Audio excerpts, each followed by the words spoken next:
A 8ª edição da Copa do Mundo de Futebol Masculino foi disputada na Inglaterra no ano de 1966 e ela terminou com o título de campeão sob posse dos anfitriões. Os ingleses, pela primeira vez, conquistaram a taça da maior competição de seleções nacionais. Foi a terceira vez, em 8, que os donos da casa deram a volta olímpica ao final da disputa.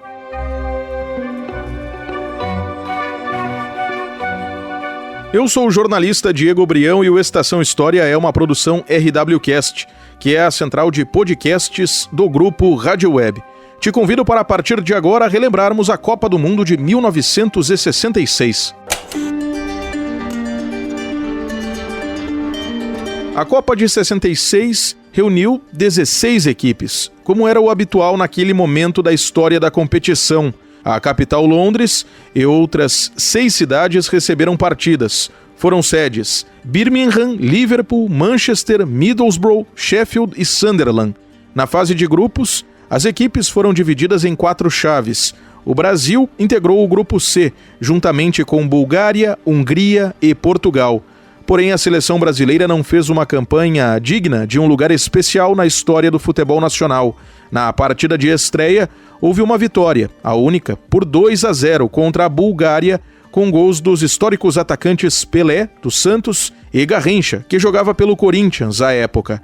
Na rodada 2, o Brasil perdeu para a Hungria por 3-1. O gol brasileiro foi convertido pelo atacante Tostão, do Cruzeiro. Já a terceira e última rodada da fase de grupos reservava ao Brasil um novo resultado negativo, que determinaria a eliminação na fase de grupos, 3-1 para Portugal. O autor do último gol do Brasil na Copa de 66 foi o lateral esquerdo Rildo, do Botafogo.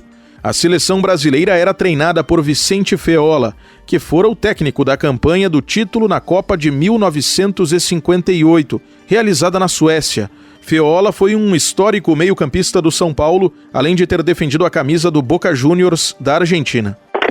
É uma Copa que entrou para a história meio que pela porta dos fundos, né? Porque é uma Copa com muita violência, é uma Copa com muitos erros de arbitragem, é uma Copa em que, a partir da segunda fase, árbitros da Alemanha apitam os jogos da Inglaterra e árbitros da Inglaterra apitam jogos da Alemanha. Apesar da seleção da Inglaterra ser uma boa seleção, ter grandes jogadores, né? Bob Moore, Bob Charlton, o Hurst, o Banks, que é um baita de um goleiro, né? O Brasil tem, nessa Copa especificamente, uma participação muito pífia, né? O Brasil foi eliminado na primeira fase, o Brasil fica em 11º lugar, é uma das piores classificações do Brasil nas Copas, só perde para a Copa de 34 quando o Brasil fica em 14º, mas é uma Copa que entra para a história por causa disso, né? A Copa da violência, a Copa da vergonha, né? São muitos os enunciados, as manchetes que fazem referência a essa Copa, né? É uma final que chama muita atenção, porque é a primeira e única vez que uma final de Copa foi disputada num sábado, né? E uma outra coisa, a Inglaterra nunca saiu de Wembley, jogou 6 jogos em Wembley. Uma vez, em 2001, se eu não me engano, eu entrevistei o Eusébio, e o Eusébio, que foi o craque daquela Copa,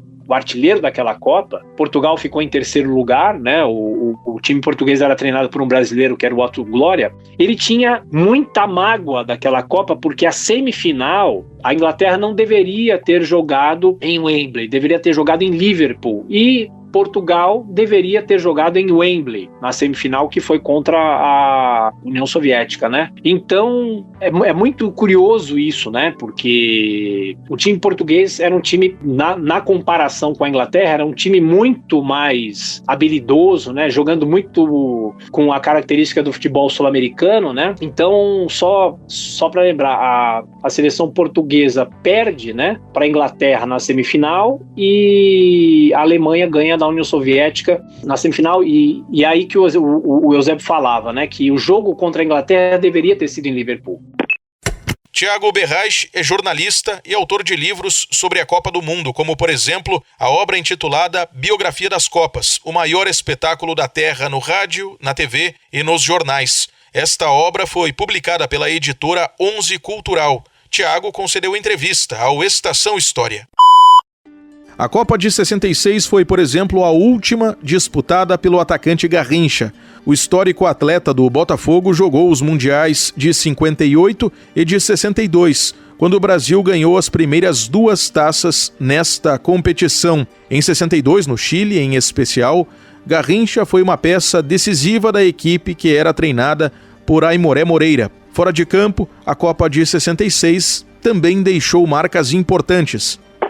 Do ponto de vista das transmissões esportivas, é a primeira Copa em que todos os 32 jogos foram armazenados, né, na íntegra. O filme oficial da FIFA é o primeiro filme em cores, né, e é uma Copa que eu acho muito interessante de se estudar e de se inteirar, né, de rever os jogos, né. Era um momento do futebol força, né, da Europa, e só para fechar, quando o Brasil vai jogar contra a Inglaterra no segundo jogo da primeira fase da Copa de 70, né, lá estavam as 2 seleções campeãs das 3 Copas anteriores, né? E aí os jornais da época dizem o seguinte, né? Que era o embate entre o futebol força da Inglaterra e o futebol arte do Brasil. Para qual caminho que o mundo iria naquela Copa de 70, né? Felizmente foi para o lado do futebol arte. A seleção da Inglaterra foi a campeã da Copa de 66. Era o primeiro título desta seleção no torneio. Na fase de grupos, os ingleses empataram com o Uruguai por 0-0, venceram o México por 2-0 e superaram a França, também por 2-0. Na fase de quartas de final, a Inglaterra eliminou a Argentina ao ganhar a disputa por 1-0. Passou por Portugal na semifinal com uma vitória por 2-1 e derrotou a Alemanha Ocidental na prorrogação da final por 4-2. O atacante Geoff Hurst, da Inglaterra, e do West Ham, time também deste país, fez 3 dos 4 gols ingleses naquela final. A Inglaterra, anfitriã, era a seleção campeã em 66, repetindo o que fizeram o Uruguai em 1930 e a Itália em 34, ocasiões em que também a seleção da casa terminou como a vencedora do torneio.